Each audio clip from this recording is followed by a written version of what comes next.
మళ్ళా మొన్న మార్కెట్‌కి పోయినా, ఆడ గీ వంకాయలు చూస్తే అబ్బా! మస్తు అనిపించినాయి. ఎంత మంచిగున్నాయి లేత లేతగా బుడ్డ బుడ్డగా భలే ఉన్నాయి. ఇక రేటు కూడా ఎక్కువ తక్కువ ఏం లేదు. రూ. 30కి అర్ధ కిలో ఇత్తే ఆయనతో పట్టుకొచ్చేసిన. గుత్తొంకాయ చేద్దామని. వంకాయలు గిట్ల చిన్న చిన్నగున్నాయి కూర వండుకుంటేనే కమ్మగుంటాయి అన్నట్టు. ఇక మరి గుత్తొంకాయ చేద్దామా?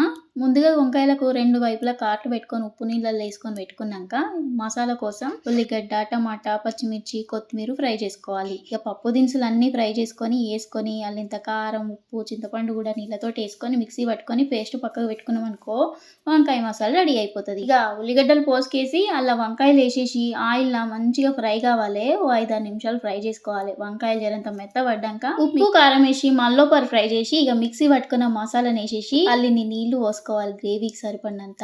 ఇక దీన్ని మూత పెట్టి ఒక 4-5 నిమిషాలు ఉడకబెట్టిరనుకో ఇట్లా నూనె మీదికి వచ్చి మంచిగా ఉడుకుతుంది అన్నట్టు.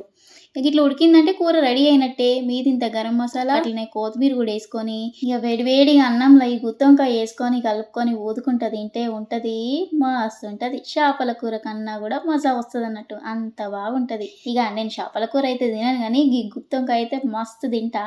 చేసుడు కూడా మస్తు ఈజీ అన్నట్టు. కంప్లీట్ ఇంగ్రీడియంట్స్ తో ఫుల్ వీడియో పెట్టినా, కావాలంటే ఆడ చూడుర్రి. బాయ్, ఉంటా మరి.